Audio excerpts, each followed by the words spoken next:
Now we are, yeah. Oh, okay, so you can see it there in the subtitles that we prepping for the session basically started with talking about Tom Hardy. So Tom, if you're watching the stream, welcome along. We love you. Uh, I love you. Can I borrow your mask? Can I Can you borrow borrow his his feeling? feeling? You are very, very welcome along to the latest episode of Rise of the Forsaken on a Monday. Look, breaking all the rules, everybody. Just throw that schedule to the window.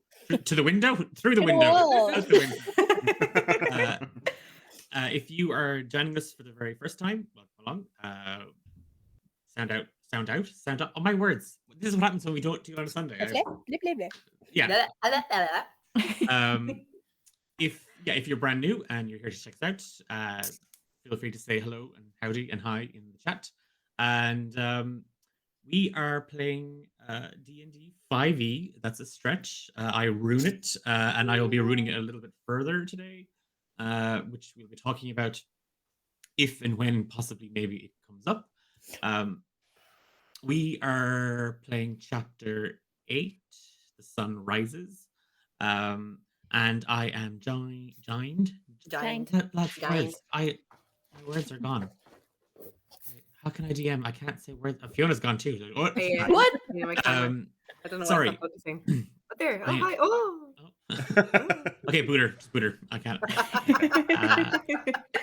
We're joined as always by James, who plays Umbra, Kat, who plays Mooney, Fiona, who plays Nulra, Emma, who plays Regmund, and Eilish as Diara.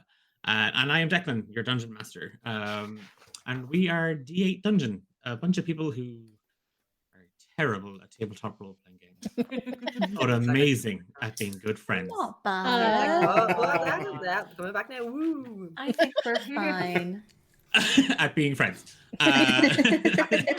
E minus. We're okay. In case you haven't caught up with the last episode, we rolled the recap dice, or Emma got to roll the recap dice. And this session, it is over to Kat to give us a recap as to what happened in chapter 7. Oh, Jesus. Well, you're not going to learn much anyway.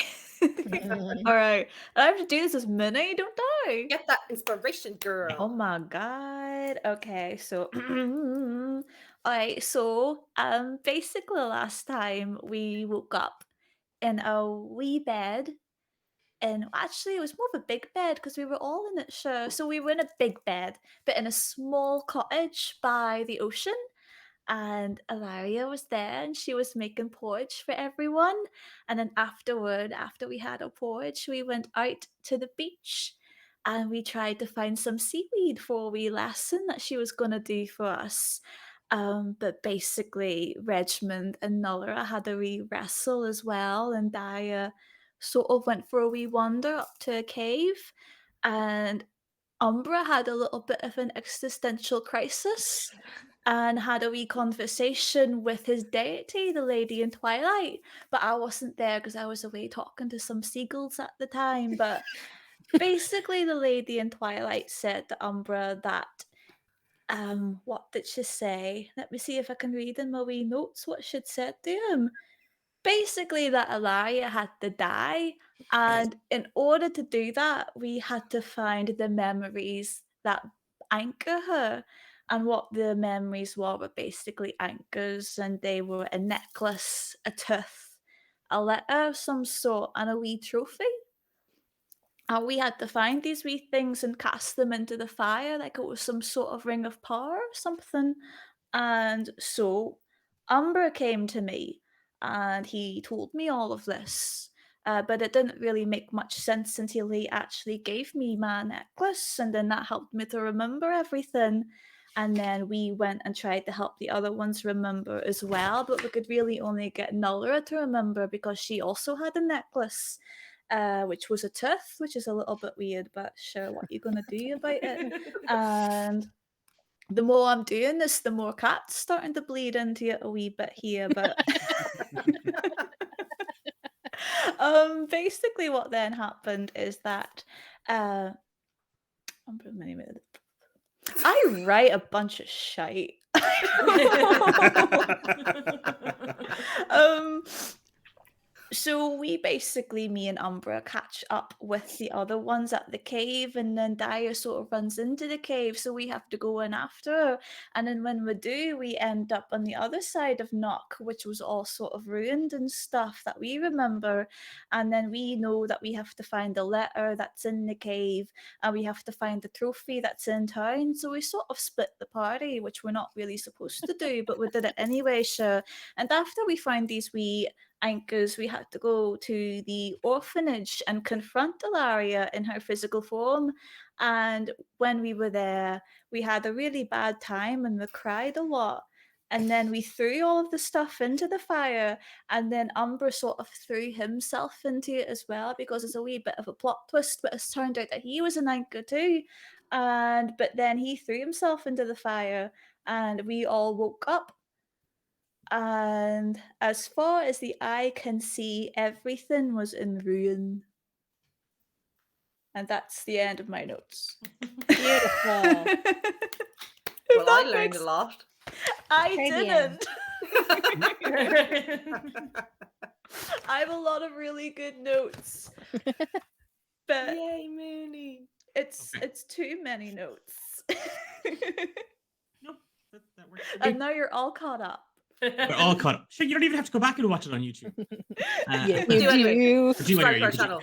do better. Subscribe yeah. and watch everything twice, Um, 3 times. Before, That's everything. Yes. so Kat, you can take recap inspiration, which I'm now going to put a proviso out there. Will, and this goes for you, Emma, will not carry forward after this episode. So they're session based recap inspiration. Use it or lose it. Nice. 'Cause you But I can't s- hoard it. I like, what happens if you hoard this till the end and you have to fight me? And like, it's like, oh, well, that's different. You personally. I would like to see your stat sheet, Declan. It's infinite everything, basically. Except charisma. Ew. Oh my Oh god. my god. Wow. Disadvantage. Oh my God. Chat, we've witnessed a murder. Oh, Oh no. oh, okay. Come on. It's That's not Monday. good. We're all That- in a delicate place right now. So, yes, so you shit on the DM. Write that Right. down. Okay. Write that down. Write that down. Shit on the DM. Before we begin, just a couple of little things to mention. And the first is we have affiliated. Am I using the right words? Affiliate. Nod your head. We are working with the Rook and the Raven, and we have a lovely little affiliation link there. So if you're looking to pick up some absolutely wonderful, beautiful, creative little accessories to help you run your games, manage your characters, build out your world, there's huge amount of stuff there that you can customize it to your heart's content. And there's if you use the D8 Dungeon discount code, you get 15% off your order. And by doing so and using that code, you're helping us with the shows because it's an affiliate link. So that kind of a little bit of that comes back to us. So that's out there. Mooney has one. Show us your sexy one, Mooney.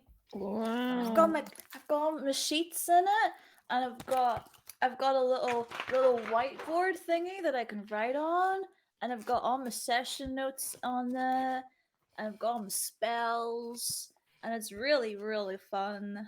Look, it's Morgan from the other Oh. game. Now you too Yes. can take detailed but extensively long notes.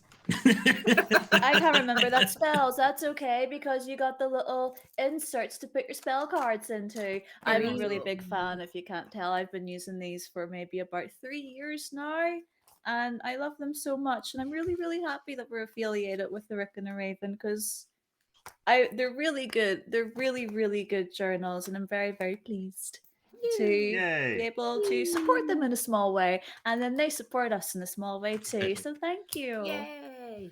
Go team. The other little announcement, and again, there's chat commands and stuff like that that James is probably doing in the background. and links and stuff are all there. The other thing to mention very, very quickly, and then we're going to get into some. I'm so excited. We're going to get into some amazing. What I hope is going to be a great session. The first of Declan Breaks D&D begins tonight. And probably the game, and I'll have to retcon some stuff, but we'll figure it out afterwards. But the other thing to mention is because it is the season. Well, it's always love, but it's the season. It's the commercialized capitalist season of love. And with Valentine's Day right around the corner, and the fact that one of our other shows, Romance in the Dungeon, is all about romance and relationships and love and all that stuff in all shapes and forms, we are doing a Valentine's Day competition in conjunction with Dakota Irish, and you can win yourself some gorgeous metallic heart dice just in time for the. Well, actually, no, you'll get them after Valentine's Day, but they'll be better than the gift your other half, or not other half, does get you. Just saying. For the single, it's available for all singletons as well. You don't have to be in a relationship to get this. But on top of that, we are also giving away a digital copy of Strixhaven. So, what better time to roll metal dice with hearts on them than a fantasy set in a wizard magic college? So, to enter that, details are below. There's a couple of different ways that you can enter and pick up reward, the prizes and so on and so forth. So do check that out. And I think the competition is running for the month of February, with the winner announced at the end of the month. Okay, housekeeping done. All sorted. Everybody's good. Okay, I'm done. Bye. Everybody level up. The five of you are standing in a field of soft violet and blue flowers, and around you the charred remains of the building that you once called home smolder. In the distance you see the village of Canuck, half sunk into a quagmire as nature claws back what was once hers. In the distance you see large plumes of smoke billowing upwards. And just as you stand there gazing at where Alaria lay only moments ago, you see the sun begin to rise on the horizon. And the wind picks up. And the smell of acrid smoke and stagnant water fills your lungs. Is Umbra there? Umbra, where's Umbra? Umbra is standing where he was a moment ago. I literally race over to him, jump on him in a hug, and then smack him across the face and say, "Don't you ever do that again." Yeah, Nulra's gonna run over as well, but like grab him by the shoulders and shake him and say, Umbra, it is you, isn't it? I'm gonna go with yes. I think yes. What- Oh my god, what- I'm alive. I'm alive. What was that? What was the song that Mooney used to sing to the sheep when they were agitated to calm them down? Then I'll know it's you. It was. I personally hate you for putting me on the spot like this. She sang, little sheep, won't you chill out? I love you so much. I can't do without. Little sheep, please don't be sad. I'll bring you some jam and then you'll feel glad. Oh my god, James! Oh my And god! James, you can have inspiration. Yeah, Nolra's gonna just pull him up into a big bear hug and Oh say, my yes, God. it is you! It is you! Minnie's gonna hug them all day. Oh. How are you? How did you survive that? You walked into the fire. We saw you walk into the fire. Umbra, of all the really weird, intense shit you've done, this has really topped it off. What happened? I don't. If I'm being honest, he kind of splutters a little. I don't actually feel all that great. I feel pretty shit, but shit is better than alive. So I don't know. Maybe I'll do a quick check over and see if I've still got all my internal organs and stuff. But hey, we're here. Where is here? I mean, it looks pretty much the same, doesn't it? But a wee bit different.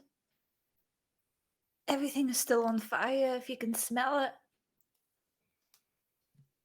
Yeah, Nora's gonna stand up and just say, "Yeah, it is on fire, Mooney, but at least we know this is real, Yeah. isn't it?" This is better. I And prefer this than the other thing. Nora's gonna just glance over at Regiment and ask him, "Are you okay?" Yep. Okay. Umbra Minnie's bends gonna down give and picks up Regiment a a little big hug. forget-me-not. Sorry. Are you sure you're all right? Is that directed at Regiment? Mm-hmm. Yeah, forget about it. Doesn't matter. Come on. God. Let's just go. We are where we are. Yeah. As you scoop down Umbra and you pluck Forget Me Not, the flower in your hand, like you around the edges of it, you see a faint, glowing, pale, almost pearlescent aura, and it's sort of fading. And you watch as the light, the energy, the colors, whatever you want to call it, is absorbed by your hand. And the flower dies. And the Drops field it of hastily. forget-me-nots all wilt and die. Oh. Did we see Umbra pick the flower? Yeah, I suppose Dyer, you would have, because you were the others had turned to Regiment, so you saw him pick it up. What did you do? Mom?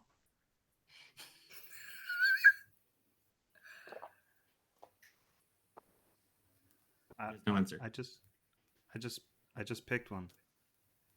Dyer puts her hand on him.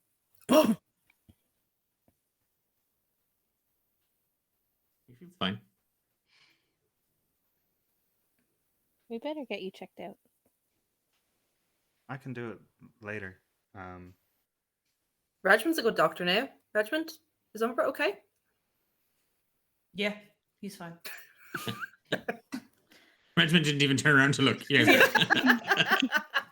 Are both his arms and his legs still attached? He's fine. Regiment's going to kind of talk to himself and look at the dead flowers and just be like, "Yep, this is so much better." Minnie looks at the house, the orphanage. Like, how dilapidated is it? So the outer walls most are still, for the most part, standing. There's a lot of fire damage, and you can see smoke still drifting off of it, Mooney. Several of the windows are several chunks of where the windows were have kind of fallen in, or see the glass has broken.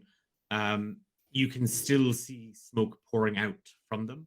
Kind of gazing in through the hallway, you see that the interior of the house is charred black. And just as you kind of crouch or stoop down just to have a look in under, you just see a chunk of ceiling fall and crash. Oh. And it just echoes throughout the house.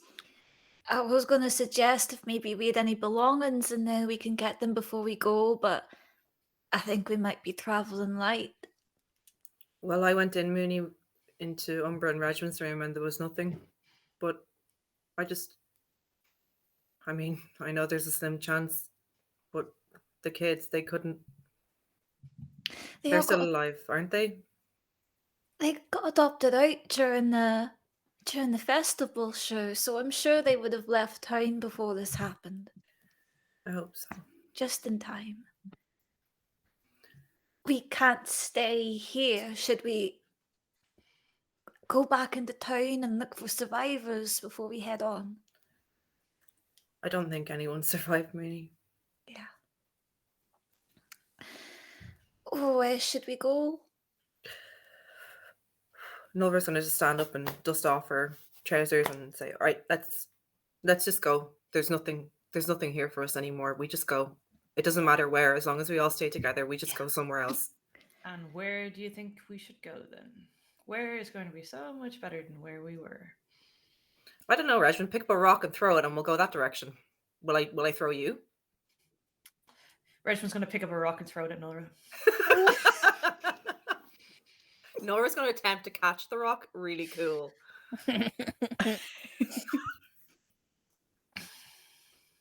You're muted, Declan. Sorry, I'm On trying to fix my. purpose. Yeah. Sorry, just trying to fix- Is this chapter 7 or chapter 6 or chapter 1? No, not at all. So, yeah, Regiment, give me an attack roll, and Nolra, give me. So you can add your just straight up d20 plus improvised weapon if you have it, but otherwise just add your proficiency bonus because you're used to throwing rocks at Nolra. So d20 plus 2, and then you want to catch it. Yeah. Okay, so she's Cool. not dodging it, so you She's can do that at catching. an advantage, Regiment. If you want to give me a dex saving throw, then Nolra. You're so mean to me. Is this my payback No, for it's saying the you had rules. no charisma? Okay, now you're catching it at a disadvantage for reminding me. These are the same dice that fucked me over last time, so they get a second chance. Redemption. Okay, my first roll was a 16. Okay. No, I was only joking about the disadvantage. I'm not. God, I'm not evil. Okay. So I rolled a 16 plus 2 is 18. Wait, hold on. Was mine a save or Yours is deck save. a Dex deck save. save plus 1? That's still only 17. Never mind. No. Okay, so Regiment, you pick up a stone from the ground, and as Nolra tells you to throw it somewhere, and we'll go that direction. You just hop it off her, and Nolra, you knew he was going to do it. Yeah, you just knew. Like it's you do, and you kind of hold out your hand to do it, but it's that thing where you just kind of barely miss it, and it catches you at the tips of your fingers. Like you don't take any damage from it, but god damn it, does it hurt? And it wasn't cool. Yeah, it wasn't cool. Okay. She's gonna bite back the retort that was building in her throat and just look at the others and say, right, okay, well, anyone else have any ideas? We can follow the path. I mean, there's a road, and roads lead to cities. People pass through here all the time, so we can just go where they would have went. I kind of want to find the people responsible for this as well. Baru is gone, but Matthias, and there was something to do with that black sun. I want to find out where they came from. Well, let's find safety first, and then we can find answers. Fair. Okay, well, I mean, we better get moving before it starts getting dark. Should we at least see if there's anything worth taking from the store? We don't have a tent. We don't have Don't have anything. sleeping Well, bags. I We have don't- everything that I need. And she pats the tote with brassica in it. The first boat, Mooney, and I am out of here. You just stay in there for a little while. Until Doesn't the this feel boat- so much better though? Mm, Come on, it does. You know it does. mm. I was going to show you the flowers, but they all sort of died there. But I'm sure it's nice. I'm sure it's better here. You've seen one flower, you've seen them all. Oh, I want to see more. So, Umbra, you want to go looking for supplies? Are you go? You want to check here, like around the house and the storeroom here and the workshop, or are you heading down into the village? There's probably not much for in the way of like traveling gear in at home, so he'll probably head down towards the village. Okay, so you're going to head down to the village. What's everybody else doing? Monique wants to check out the barn. Okay. She's specifically going to look for remains of the other Fearbolg, Garo. Okay. Would you- Dayara is gonna go with Umbra, but attempt to take Redmond with her. Okay. How? I mean, you're not picking him up. I'm kind of relatively the same. I'm just a little bit taller than him, so I'll put my arm around his shoulders and just be like, "Come on, we made the decision. So, as much as we might regret it now, we don't have much choice."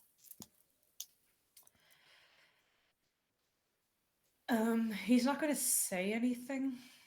Can I use a bonus action not in combat?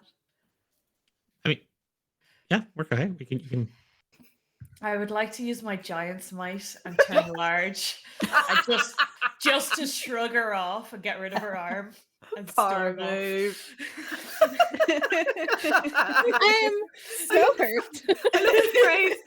I want to turn large. Okay. So what does that look like, Redmond? So she puts her arm around him, and he's still kind of huffy, and he knows that she's right. So he's gonna storm off after Umbra, but just wants to get rid of her arm. So he makes himself bigger, so it shrugs off him, and he stomps after Umbra. So he becomes about 8 foot tall. What size is large? I think it's around there. So let's say 8.5 foot. He's exactly the same proportions. His clothes change with him, so he looks the same, just seems closer.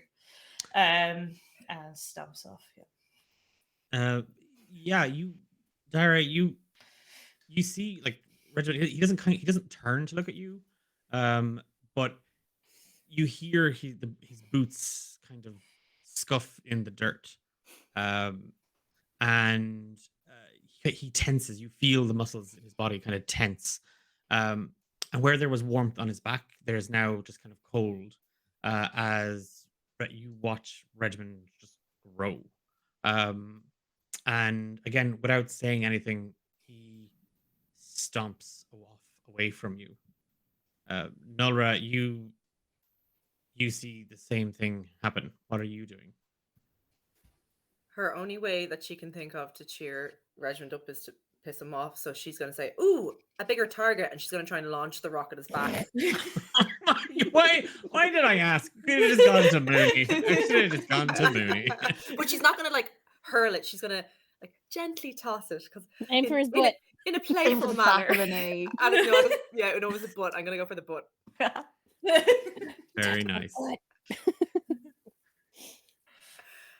Do I have to make an attack roll? I feel that's very mean. Yes, You're throwing a stone. at advantage because you're surprising him. Okay. I got a 19. Okay. Do I do Remember, a it was gently. dex save or no? Well, the only reason I let Fee do a dex save was that she wanted to try and catch it. So, Okay. Square between the shoulders, Regiment, a clod of dirt hits you right, and you hear it just kind of break up and splinter. Some of it kind of goes down the nape of your shirt, down along your back, and you can kind of hear a muffled laugh from Nulra.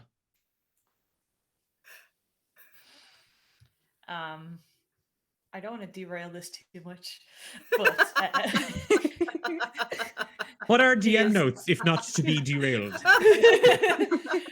but he's just gonna turn around and be like, "Not so big now, big shot," and he's gonna go for a rugby tackle. So like arms around the waist to try tackle her to the ground. Okay. So in effect, a grapple. Yes, one Okay. would say. Give me an athletics check. And No, yes, you no, get to make. Yeah, go on. I'm gonna let Let him. get me. Okay. That's a 15. I don't even want Just- to roll. I'm just gonna accept him That's fine. Okay. running at me. Like a hug. Yeah. Yeah, Umbra, as you and Diara are about to head down to the village, you just see Regiment turn, kind of with a snarling grin, run right back through the gate and barrels straight into Nulra, who stands there kind of. I mean, she's not. Her arms aren't open like a hug, but she's kind of half braced herself, and Regimen just barrels straight into her, and the two of them roll into the muck and are now kicking and flailing on top of each other. Mooney, you see it out of the corner of your eye, and you just hear Braska going, "No, keep going." Like, no. Nolra's gonna like as Regiment knocked her over, she's just gonna like give him a squeeze and just like whisper into his ear and just say, "We're here for you, brother, okay?" Thank you. And she's gonna get up and She give him gets a hand. thank you after fucking a rock at him. That's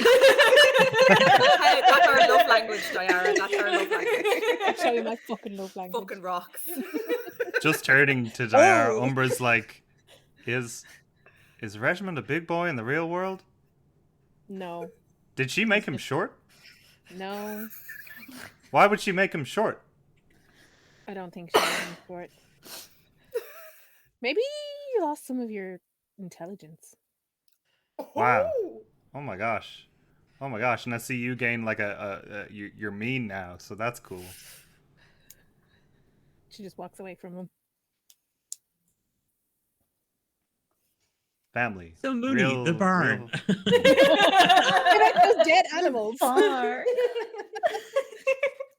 As you round the corner, Mooney, you see the barn just at the end of the farmyard, next to the gates that lead out into the northern field and the orchard.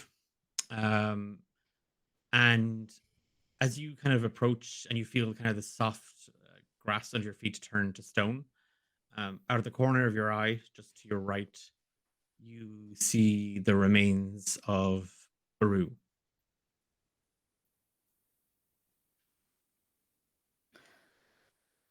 She approaches him. How desiccated is he? Does the body look old? The body looks like it hasn't.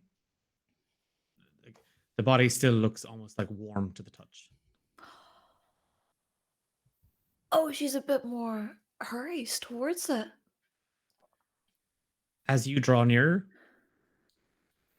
for a moment, give me a perception check. Perception. Oh no. It's my perception.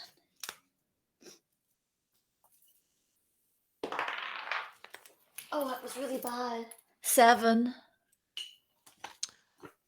Everything's fine. Oh. You're not certain. Like you're kind of like you weren't expecting to see it, and if you saw it, you thought it might be rusted. You thought it might be gone or whatever, but the body's lying there broken. And as you approach, you see the scorch marks where your firebolt burst right through it. You see the metal casing, the shell, just ruptured open. And yeah. When you said, I thought you said Garu, not Baru. Oh, Baru. Sorry, yeah, Baru. Baru, that she Yeah. would not have rushed towards it. Oh, That was I- was my mistake. I'm sorry, I misheard you. nope. Sorry, that's my She bad. would be like, oh fuck. But she is dumb, so she would have slowly went towards it, just for Okay. Yeah. Sorry. Yeah, would that not makes have ran sense. towards it, You but thought would it be was. stupid and walked towards it because she's dumb. No, that's fine.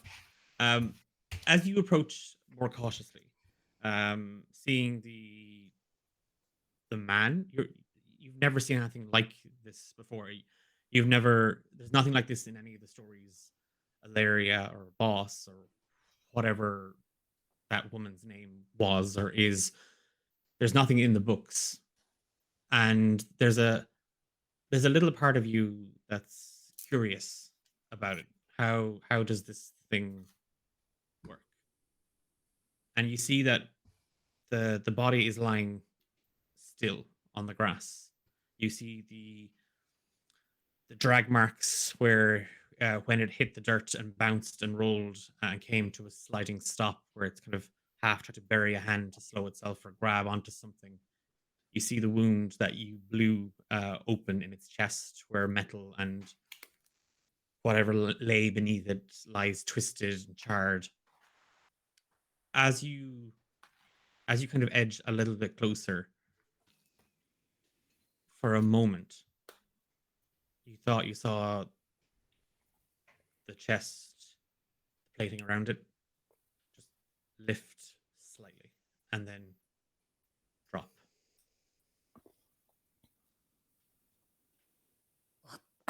What do you think this thing is? Is it a man? She says to Brassica. Oh, you just hear kind of like there's like rummaging around in the bag, and Brassica's little head kind of pops out, and as it actually happens, Brassica's come out the other way, and he's just looking over at Regmund and Nulra. A mess. It's a mess.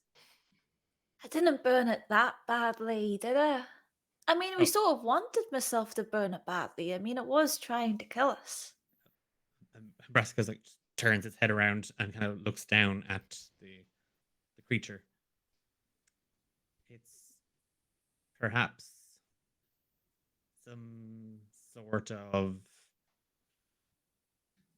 man in some sort of armor, and he's dead. He's almost like a big wooden doll, isn't he? Except it's metal, like Yeah. a metal wooden doll. I know. Mm. Well, a wooden doll with like metal bits on it to make it a wee bit more fancy. Yeah, metal just makes everything fancy. I know. And he rummages down into your bag, and he comes out, and he's got a little bracelet on now. He's wearing it as a necklace. Oh, See, Where can't did- see. where did you get that? Was that in my bag? Less question, Mooney. The Oh. less questions. All right. Less questions. Just between you and I, less questions. Minnie looks at Baru. Does he have any jewelry? You'll have to get closer. She's done. She's going to get closer. She wants to specifically look for jewelry to give to Brassica to impress him. That's very cute. Please don't die. Give me She failed that perception check. She doesn't know what's going on. give me an investigation check. Oh no. No. I don't want to. Investigation. Oh, that's better. 19. You. You're not really sure, Mooney, what you're looking for as you kind of look over the body, as you look at his wrists, you look at his neck. You remembered he was wearing a mask, but what's there now is like metal plating. But where he wore the hood and the hat, his head is half buried into it, and as you kind of go to maneuver to check his neck to see if he's wearing anything around it or unclasp the buckle of his cloak, you move his head and you see half a face of a man and just one green eye, and it blinks.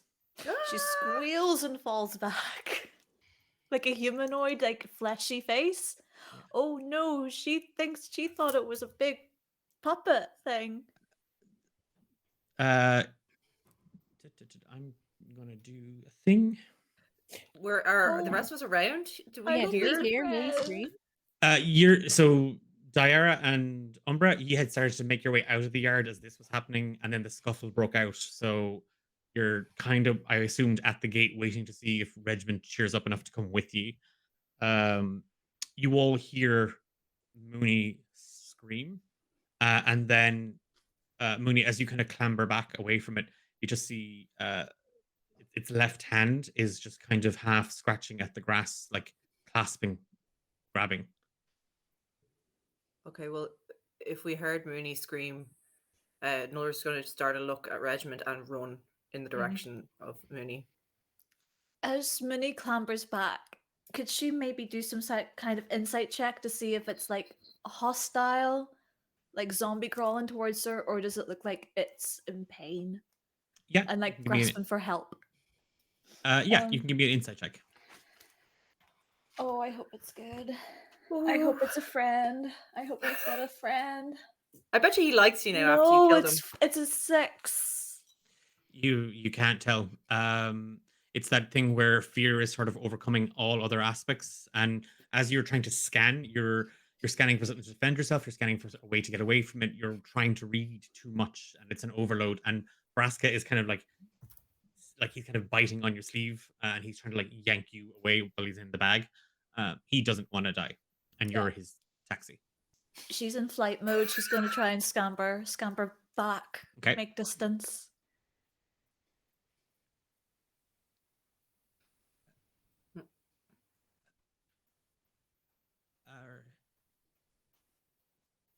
Aaron. What? Aaron? Where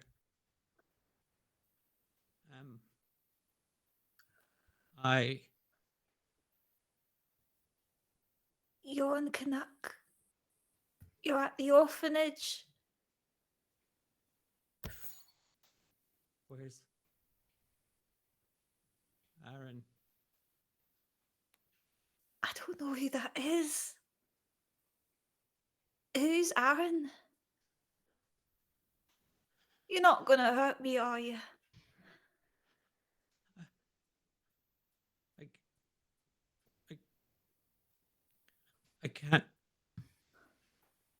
I can't move.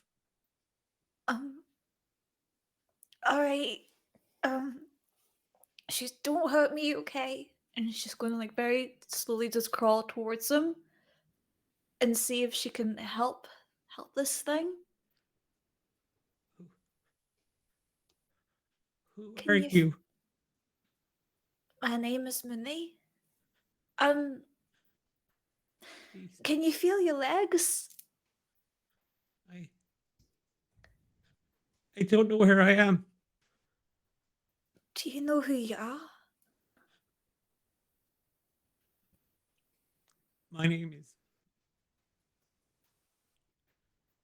My name is Boru. Yeah, I know that. We kind of introduced, but then you sort of tried to kill us sometime after with your wee elf friend, and I don't know what you're talking about. Just where's Aaron? Just please bring me to Aaron.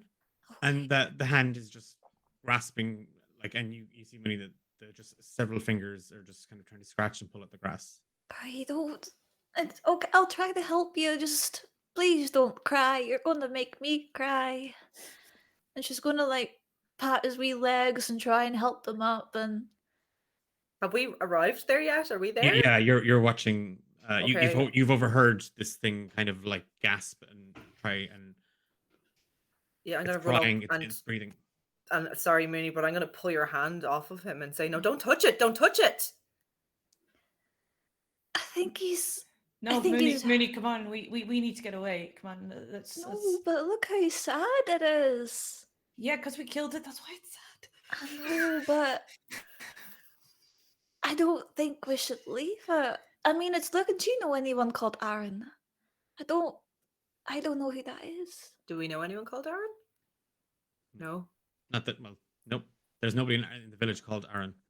Nulra's still gonna be kind of standing a little bit in front of Mooney and in between her and Baru and look down and say, well, I remember when we were fighting it, that sludge was in there too, and you saw how it absorbed everyone. Do you think that's a real person in there? Where did you come from? She's gonna say to Baru. The body just starts convulsing. Umber will run over and Ye- try to assess if there's anything that he can do. As you rush towards the Baru, the creature, the automaton, For the faintest of moments, Umbra, you see a brilliant white light around him. And it pulses violently as he starts to convulse. And you just see the light blink out. And you all just hear and the body stops. The eye just stares upwards at a pale blue sky. Whew. That was a man, Barry? wasn't it? That was a person, Mooney. Barry, He's gone, I think. she like looks at his face and see if there's any life left in it. Where you touch, the skin feels almost like rubber. Oh. Oh, this is very weird. Who did this? Who are these people? We can't. If this is here in our village, who knows? There could be more of these things out there. Who is this? Who is this crowd that are doing this? The Black Sun. Who the hell are they, and why are they doing this? I have no idea. But we should move on. I agree. I We need wonder to get out who of this here. Aaron was. She Well. like just completely forgets about looking for jewelry and just looks at Baru. I know we should head on, but I wanted to check the barn out first. Could you maybe come with me in case anything else weird happens? Mhm. Yeah. Okay. Would You just Umbra go into just the have a barn? quick peek at Baru to see? I am suspicious that this exoskeleton is a sort of prosthesis, but could I just have a quick look to see what the function actually is of this man being encased in this suit? Yeah. You want to give me a medicine check, and the rest of you heading to the barn. Mhm. There's just she's not going to go into the barn. She's just going to hang at the door with her arms crossed, watching Umbra. 17. 17. While the others walk away, and Umbra, you kind of wait, just giving it a little bit of a moment before you kind of start any kind of real inspection. And you don't have particularly precise tools or anything, but you look for anything that might be a latch, a keyhole, anything, something that might open this, and you do find a small seam, where like it's just the metal casing has been welded, and with a blade you pierce the side, and as you do, just thick black ichor oozes out, and it stinks. It stinks worse than anything you ever smelled before, and with enough of it kind of split and torn open, you pull back, and on the right hand side, where again from the face down, you see part of a chest cavity, part of a heart, all just parts, none of it fully. This isn't physically possible. Like you can't live with that. That doesn't work. Nothing you know, nothing you've ever heard of or read about, nothing Kaler ever said to you ever mentioned anything like this. But you see that there is almost tube-like ropes or cords, wires, woven into all these different parts, both mechanical, wooden, and flesh. and they feel warm. Ooh. Kind of Give me a retching. wisdom saving throw. Oh no. Oh no.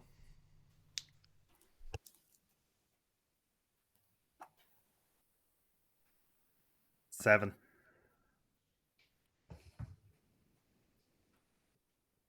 Where there was curiosity and a need to understand, you reacted, you explored, you tried to sate that. Now that you've come to find this, there's another feeling, an emptiness,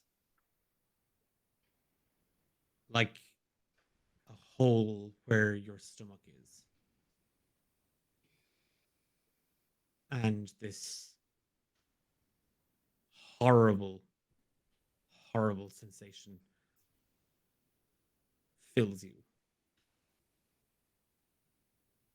And you are ravenous.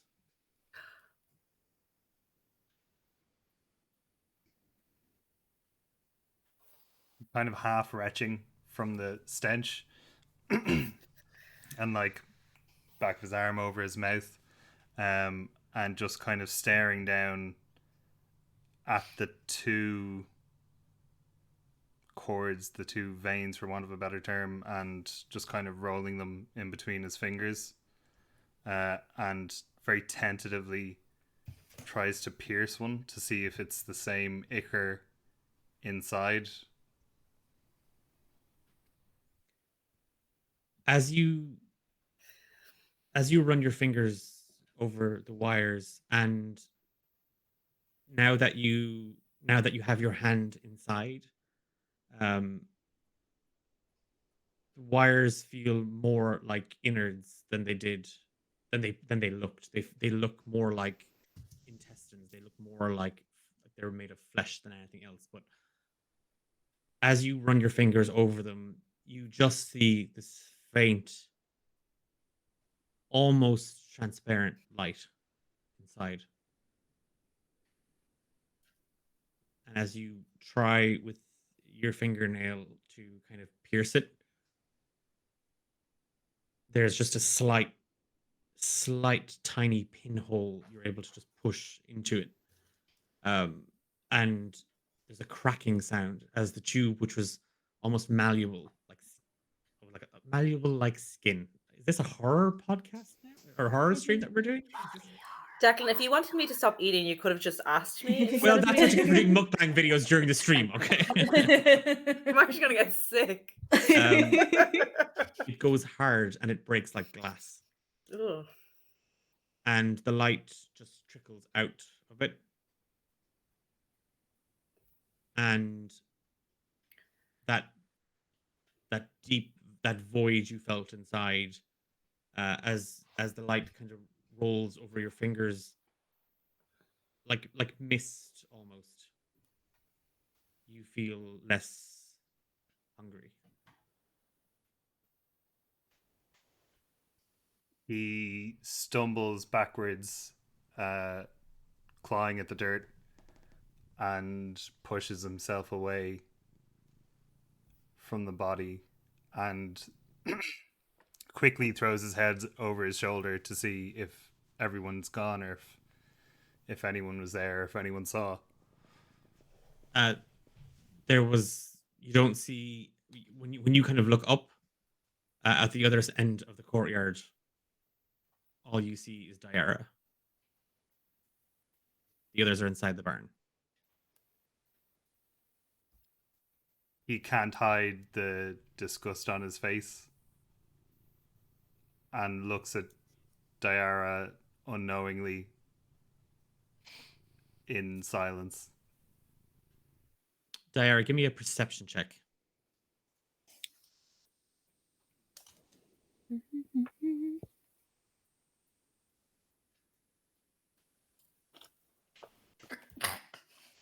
$16. You see two. You see 2 things. You watched as Umbra knelt down beside the the creature, the thing, and you saw him take a blade. You heard the metallic scratching sound. It wasn't pleasant, and you kind of looked away. You figured he was maybe trying to figure out what went wrong or what makes this thing, or look for clues.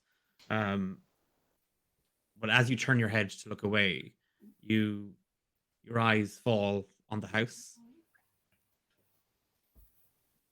Standing in the dining room, you see someone. Mooney and the others Hi. in the barn. Hello. Who do we find? Who's Someone in the dead corner. in here? Yay! Okay, so give me an investigation check just to see. And again, whoever wants to be doing it, the others are helping, you can have advantage. I will not Um, be the main person doing it because I'm not great at Mm. that, but I'll help you. I'll Yeah. do it with advantage then. Yeah, I think that's best. Yeah. Nice. Oh, that's not too bad. 18. Okay, so Mooney, you're looking for Garrow.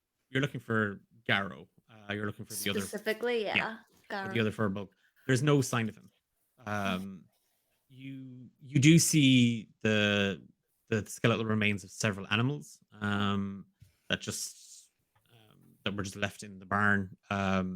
But as ye are kind of looking around, you do find a very, very large tarp. You find 2 shovels, a pickaxe, a lantern, 2 canisters of oil, and there's there's 8 bedrolls. They're kind of, I can't say child-sized, but they're from your trips where Alaria would organize a camp out at night in the fields during the summer months. And you see that they were, again, Eileen, Mrs. Sapras hand-stitched them.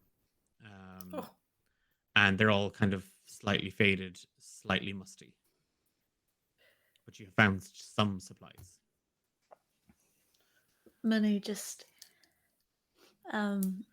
nods towards those supplies in the back of the barn, but she kind of just stands there and looks over the remains of all of her little friends and just quietly cries.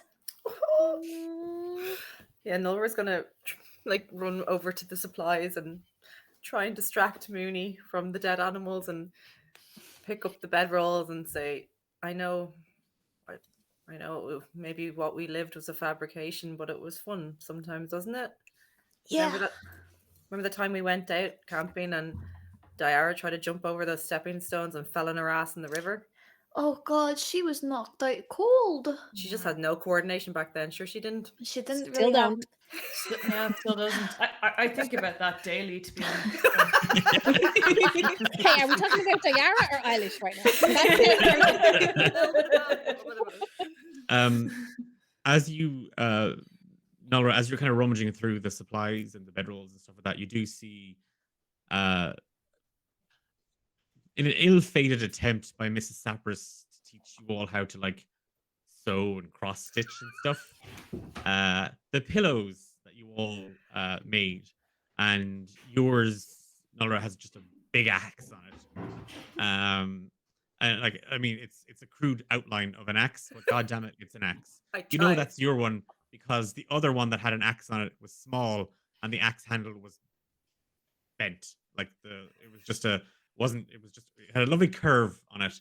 You weren't sure which part was the axe and which part was the handle. And that was Regiment's. Diara's axe. Diara's has a small pink flower on it. Mooney's is this weird half goat, half fish thing that she said came to her in a dream and told her that she shouldn't eat sausages anymore. And for the next month, she refused to eat sausages. Not because she didn't like them, not because she didn't want them, but because of the weird goat fish that told her not to. But then one morning she just forgot. But vegetable sausages are better than anything else. And Umbra's it just has like a lovely kind of like cloud and moon stitched onto it. Of the 5, Umbra's is the neatest. Mrs. Sapros felt very proud. Nerd. Nerd. Yeah, Nolra's gonna toss Moonies over to her and say, "Yeah, remember that goat thing?" Yeah. I still can't eat sausages, but I'm not really supposed to at the end of the day. I mean, it doesn't sit right in my stomach. But sure. I hear it's made of blood anyway or something. So, Yeah. It's not nice at all. Well, come on, let's take what we can carry and get out of here. There's nothing else for us in here. Do you mind? Could you just wait outside a wee second? I'll be out in a moment. Are you sure, Minnie? Happy to stay Yeah. with you? Okay. I'll be Fair out in enough. 2 wee seconds. Nolra will walk out and just give Mooney's arm a little squeeze and go out. Yeah, And while rest of my she... legs, yeah. Oh, it's so sad, isn't it? So, she'll sit with her little animal friends. And she'll read them one last story.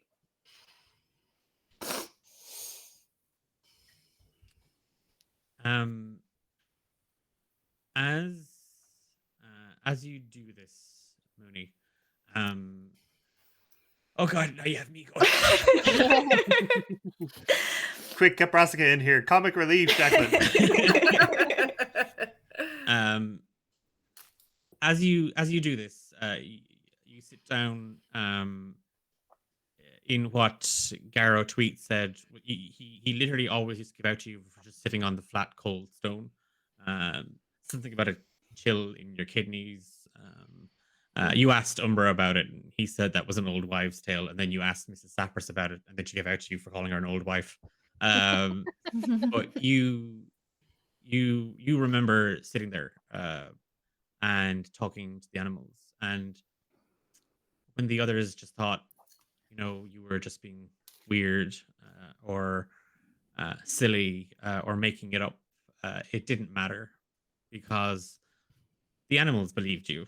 And as you sit there and you read them a story, Brassica crawls out of the bag up along your arm and just nuzzles into your neck. And he, screw it, in this world badgers purr. He just makes kind of a low kind of purring sound.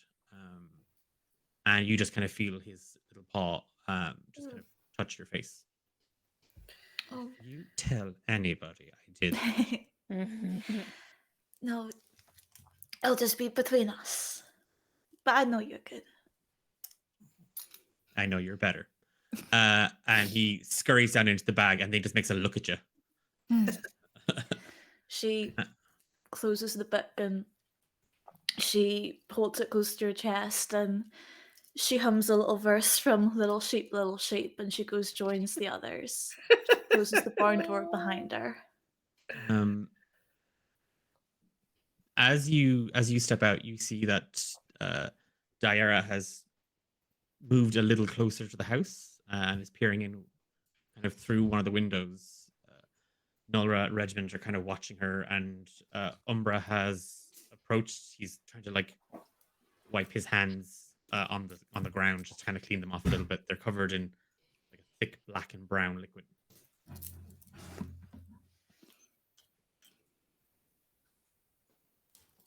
Do I see Wood anything? in there? There's as you feel the others, because you're inherently aware of them kind of moving around you, and as you edge just a little bit closer to the house that you called a home, Diara, the figure standing in the dining room moves through a doorway and disappears into the hallway.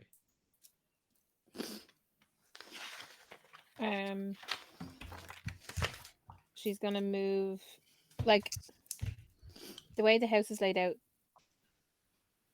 Would it be quicker to try and cut them off at the back door or go in the front door? At this stage, you're closer probably to the side door. You remember the side door that was at least the Oh, small yeah, yeah, kitchen, so you could just try and cut through there. Okay, she's gonna bolt for that. No explanation. Okay, no explanation needed. You dash for the kitchen, and pulling the door open, just the smell of smoke stings at your eyes immediately, and it catches in your nose. You kind of you feel your feet kind of half skid on ash and soot and rubble, and you kind of half stumble over bits and pieces. And you hear there's a rattling. You hear there's something in the house. Just head for the noise and say, "Show yourself." You all hear Diara shout out, "Show yourself." Umbra will follow. Can I run in? Who's she talking to? I don't know, but I think we better get there quick. We should Mooney, go find out. Yeah. Are Yeah. you okay? Are you good, Oh. yeah? No, I'm fine. Let's go. Let's go. Make sure everything's okay. Yeah, let's lag it. Gonna run for the house. Yep. You all just kind of run in after Diara, and it's kind of hard not to see where she went. You can see her tracks in the black ash. And barreling in, the smoke catches at all of you as well. And how long does giant stone? I think it's An only hour, 1 I minute. think. Oh, is An it an hour. Hang I on. think it's an hour. You are so not used to being that height. I hope you knock your head off the lintel.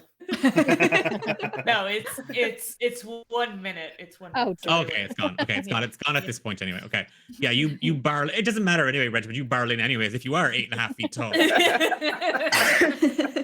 but you burst through the doorways.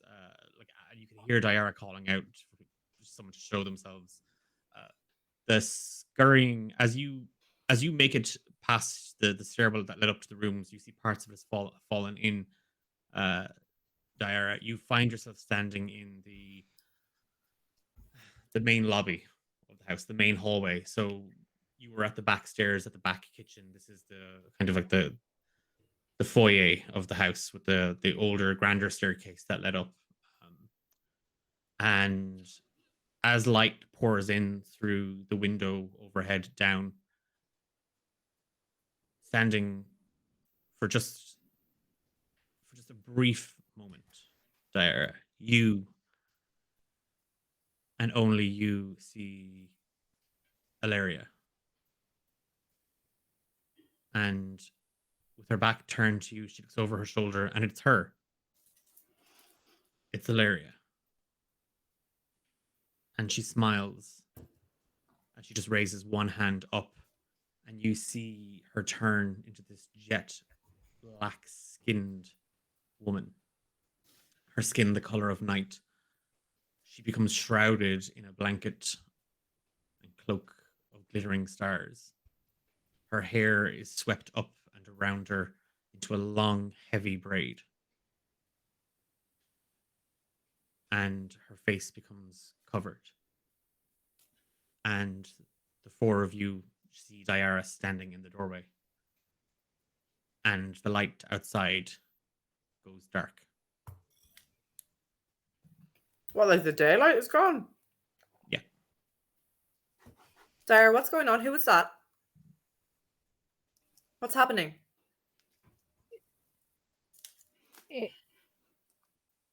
It looked like Mom. No. It couldn't be. I know that. We killed her. Something in here is messing with us. Stay here. And the No, figure we're just gonna turns try to to- face you, Diara. I never said she went away. She was standing there the whole time. Do we see her? It's just Dyer sees her? Well, you can see around. If you can see, no, Diara only saw Ilaria. You all see this woman. Who isn't What does she Ilaria? look like for us? When she speaks, and I want to make this clear, every syllable, every sound, it feels as if the air around you vibrates as if it's going to explode, collapse in on itself, vanish. And yet, none of you feel frightened because you've felt this before. You don't know when, you don't know how, but each of you has felt this sensation, this power. The scales of balance, this world sits dangerously on an edge. The time of chaos is close, little ones. Your part in it is unclear, and my own is far from over.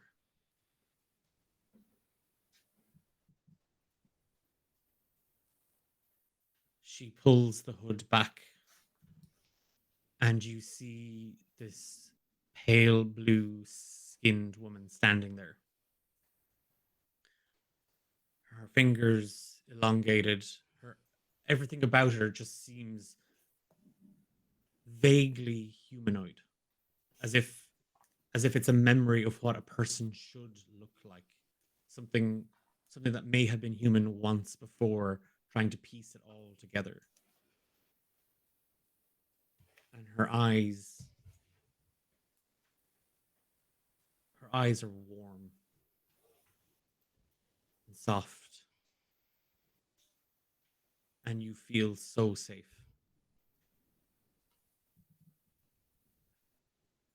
I cannot say if this is an end or a beginning. But I can say that the 5 of you have saved me. You must have so many questions, but time is short. Trust that I will watch for you. I will wait for you, and that I will always love you. The world is not as you know it. I fear I have not prepared you for it, but I believe in my heart that you can and you will succeed and make this world know your name. I must return, little ones. I must go. And I do not know when we shall be together again. Take these and be safe. Be kind. Be who you have always meant to be. And the creature smiles and vanishes. And the room fills with sunlight once again. Where she stood sits a small, rectangular, black mahogany chest. And you see everybody give me a religion check.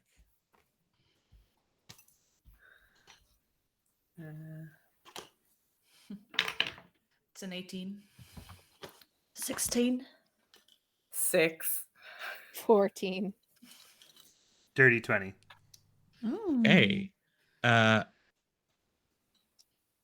Umbra, you recognize 5 sigils on the casing. The symbol for Kogha, Dovda, Ahru, Olam, and Midia. Each carved meticulously. Carved isn't even the right word. Each looks as if the wood itself grew that way. flawlessly. You see a broken hourglass for Duvda. You see a Trinity knot for Midia. You see a crowned heart cupped by 2 hands for Ahru. You see 4 swords and a shield to represent Kugga.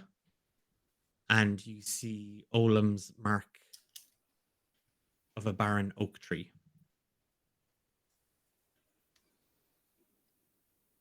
All of you feel an intense power radiating from the box. Yeah, No, go on. Diarra steps towards it. Can we take this? Can we take this outside? I don't really like being in the gaff like this. It's a bit weird.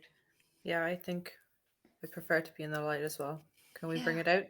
Let's bring it out. This How place big's might it? collapse. Sure. Yeah, it's structurally unsound. That's Yeah. where we should go. Like, Definitely not the emotional trauma that's been suffered here. Oh, no. Is it big enough for me to carry on my own? Yeah. Yeah, you can carry it. Diarra huffs and then picks it up and walks outside. The box doesn't. There's no rattling. You don't hear anything inside. Nothing jostles around. The box. It feels like you've just plunged your hands into snow, Diarra. She hisses and throws it on the ground outside. Not throws it, places it down. I'll take the ornate box that you've spent 2 minutes innately describing, and I just smash it off some rocks outside. Threw it on the ground. Screw you, dead mom. I don't want your divine intervention. I'm an adult. But can I have 20 quid, please? I need smoke. I'm going to the shops. Would Yeah. Umbra know enough to know if there's any inherent association between each of the 5 and those? He recognizes his own deity. Yeah. But are there any traits shared that he would know of between those deities and his siblings? You got a dirty 20. Hmm. Okay. Time for a small lower dump. Tiny. Lower whore. I love this shit. Midia. Write it down. Midia is the goddess of witchcraft and magic, the Forsaken and the Forgotten. What you know of her, or what you've read of her in your studies, Umbra, is she was kind of an outcast. She was the odd one of the pantheon. She was always the she had a need for community and a need to be surrounded and mind and take care of people. She was often regarded as the weakest of the pantheon, in the sense of she was the one that maybe needed a bit more hand holding when it came to things. Midia reminds you of Mooney, Oh. that outsider who only just wants to be a part of something. You recognize your own, and that speaks to you. Ahru, the god of beauty, lovers, luck, and time, is one of the most celebrated and revered gods. He's worshipped as a facility. He's worshipped as a facility. He's worshipped as a fertility god by some cultures. Others seek blessings of luck from him. Gamblers love him, but the carnal pleasures and just pleasures in general aside, he is a god of beauty, and that is both in terms of the physical and the personal. And you know that there are many stories of how Ahru was a close friend and ally to even death herself, seeing the beauty in things coming to an end, in things getting old. And Ahru is known for seeing the truth to a person, their inner feelings, their inner heart. And to you, just to you, that speaks to Diara. You see the symbol for Kugga, the 4 swords and a shield, and the swords are meant to reflect the cardinal directions of north, south, east, and west, because Kugga is the god of adventure and ambition. He oversees commerce and trade. He's also a deft hand at war and battle. And he has an emboldened spirit that seeks out the unknown and strives to feel most alive in the heart of adventure. He is a rousing commander. He is a voice to rally and encourage, to bolster and boost. He's a voice and a presence to protect. And that speaks to Nolra for you. Olam is one of, from what you remember, the primes. So before their children, before the divine came, there were the first 4 children of chaos. And Olam is the god of earth, father of Boss, the goddess of death, guardian of animals, the hunt. And he is represented by winter. Olam is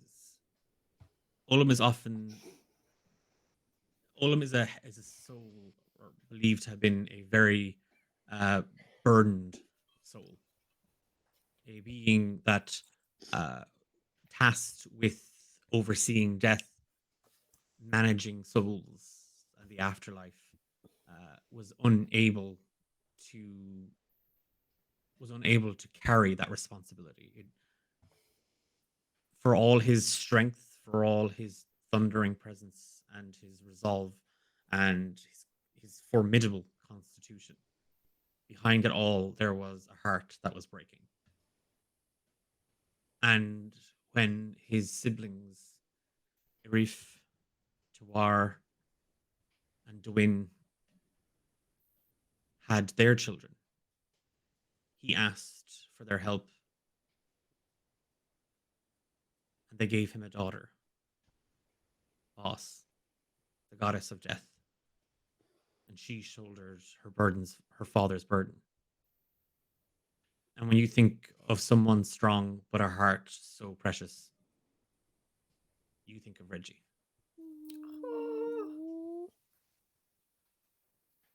God Declan, damn it, give stop yourself making me be nice. inspiration. I Give get yourself inspiration. inspiration. Declan. Okay, Yay. I've got done. DM inspiration. I can use it for Well stuff I need. DM inspiration. You're They're gonna like regret that. horoscopes, but sad. Yay! I'm Kugga Rising. What are you? Wow. I'm downward facing Olam.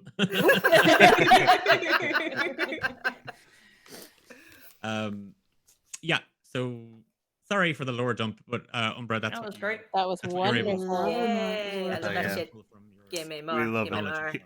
He relates it in abridged terms, leaving out some of the more like he doesn't turn to Diara and is like, "You're the randy one." He trims it down a little bit and he says, You're the horny one. "Yeah, no." Oh, Just to- Declan, very good, very good. Because she only has one horn. Ah! 1.5. Execute. Sorry. There you go. Love it. No, but He just says to the rest, he's still not right. But he kind of looking at it, he says, I know y'all didn't necessarily pay too much attention to the kind of the religion side of things, but there's actually there is a little bit of all of you in some of these, in some of the deity symbols that are represented here, and I think I don't know. I think Mom might have had something in mind with this. I don't know. Should we open it? See what she's left us. Gives mine. It's empty. There's nothing in it. What? What is she playing at now? Did you mean take the box? How's a box gonna keep us safe? I that's just Diara being a brat. She doesn't know there's anything in it. Well, we can at least open it and see. Do you think it's another trick she's playing on us? No. No, I don't think there's any tricks here. Is the box on the ground? Yeah. Okay, Regiment's gonna lean down to it and try figure it out. Press the Is it a button. puzzle? There's just a little. Finish it with a rock. Like Nolra's piggyback all over again. Oh, brilliant. You like there's just a small little black iron latch regiment that you unclasp, and the lid opens, and settled there in thick white silk fabric, you see 5 small vials, each with a little note wrapped and tied around it. And you see the 5 symbols on the box, one emblazoned on each of the vials.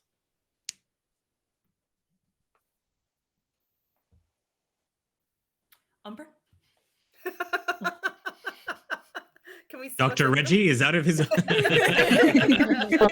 On sabbatical. I'm gonna need a second opinion. Do we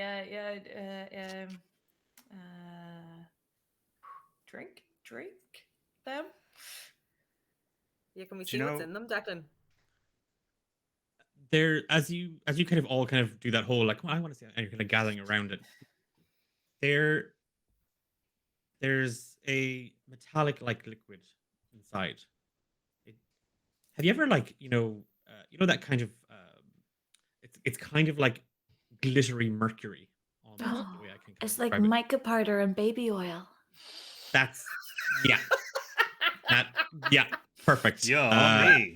But I like as- watching Dice making videos. it's a shimmering. The liquid is shimmering inside the vials, and as the 5 of you lean closer, you do see the liquid react. It seems to kind of glow almost. The shimmering getting more and more intense. Underneath, you do see a small scroll. One scroll, Declan. Yeah, just a small little kind of scrap of paper. And Nola's going to reach for the paper and without even looking, just hand it to Umbra. Umbra Written takes in- it off her. Written in silver ink, you just see, drink these only when ready. Power within you will be released at a cost.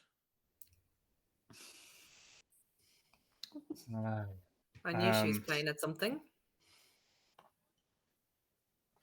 He kind of like takes one of the vials and like wiggles it a little, and he's like, "It's funny. She fed us for all these years, but knowing that she's deaf, you kind of hesitate a little." Yeah, I'll do it. I get you. Regiment. Are you ready? Do you feel ready? Yeah. I mean, I've literally nothing else to lose. I don't. Us? No, not true. Not true. Deeply untrue. Wow. There's a a barking sound at the gate. Is that the badger? Things are finally looking up. An animal that's alive. For how And- long? Minnie immediately, like, her little goat ears just go, and she hears a bark. She immediately just like forgets everything what just happened and is looking for this dog. Hello. Hello. Hello? Hello. Peering round you just see this kind of blackish brown wolf staring at you all with these amber eyes, and you hear a voice coming from the wolf, and for a moment you all think you're goddamn Mooney, but you just hear a hello, hello, sorry, and then leaning over the wolf, just on one side, you see a small olive-skinned halfling woman with sort of soft, dirty red hair. Like it's like an amberish brown almost. Like kind of back in a fairly heavy braid, kind of ringlets kind of tossed around, and there's what seems to be like kind of a staff on one side, and she's wearing fairly heavy looking cloth robes, and she's just kind of waving. Hello, are the five of you okay? No. Who are you? Minnie's like running towards her. Mooney. Mooney. Oh, and the wolf just like. Oh no. Ooh. Oh my god, No, you don't wolf, know how wolf. happy I am to see somebody. No personal No? boundaries. You stay there. Oh. No. And she hops down off the wolf, but she holds her quarterstaff and she kind of plants it into the ground. No. I don't know you. You don't know me, and I have been mugged far too many times. People see a nun and they just think, "Wow, mugger." You're a nun. Oh, I'm so sorry about you getting mugged, though. My name is Minnie. What's your name? Oh, I'm Tilda Buckwheat. Tilda. You can call me Tilly. Dilly. I can't. All right, Tilly. Okay, just keep that thing over there. And Laura's gonna be like Oh. standing in front of the others, but like you can tell she's a bit freaked by the wolf. So Sorry. Tell it to sit or stay or whatever He you just say to them. starts giving him scritches behind his left ear, and you just see his eyes kind of soften for like he kind of goes from an intense stare at Mooney. They just soften. Sorry, wolf. And she kind of looks. She kind of whispers into his ear. Sorry, wolf with an E would like to say sorry. Is that? Oh. She says like directly to Wolf. Is that your name? Is your name Wolf? It's a pleasure to meet you as well. His jaw drops. You can hear me. Of course I You're- can hear you. Yes, of course I can. Okay, can you tell her it's actually not wolf with an E? My name's Seamus. Seamus. Why is she calling you Wolf with an E? That's kind of rude. You're all hearing this conversation between Mooney and the wolf. Is Baru's and- body still visible from here? It's over by the corner of the house. Yes, yeah. He hasn't seen it, if that's what you're asking. Like, Yeah. and it hasn't moved for now. Just kind of glancing about, Umbra says, we should actually probably we should leave. We were gonna we're done here, right? Yeah, let's go. No. And she's holding the staff and she's kind of waving. Nope. Excuse me? You can't What make do you us stay want, here. lady? Who are you? Oh, she's really probably going to be our best friend right now. I mean, we're trying to find safety, and she clearly probably comes from somewhere that's safe. Oh, So I'm not- no, I'm you're not. lost. Oh. We We're not are- lost. We're not lost. Thank you very much, sister. Off you go on your business with that thing. Oh. Bye bye now. Go. No. We're Nope. lost. No. I am divined by higher powers to shepherd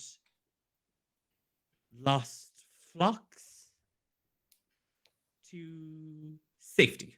No That- thanks. We've had Wolf and enough of higher That's- powers. Thank you very much right now. Oh, Yeah. I think we would benefit a Mooney? bit of help. No. Mooney! Oh, Seamus, what do you think? About what? Like we just had we. It's a Hey, lot to go hey, through hey, right now, hey, but oh, yeah, hey. yeah, Who's the? He's just kind of nudging over at Nolra. yeah. Who's that? That's my sister. Mooney, why is he looking Can at I, me? can I bite her?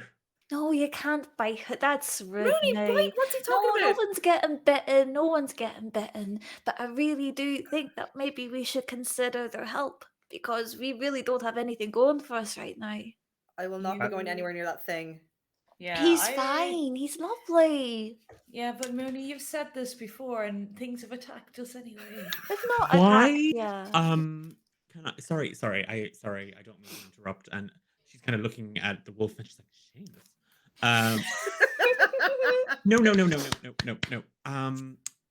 So, I'm Sister Tilda Buckwheat.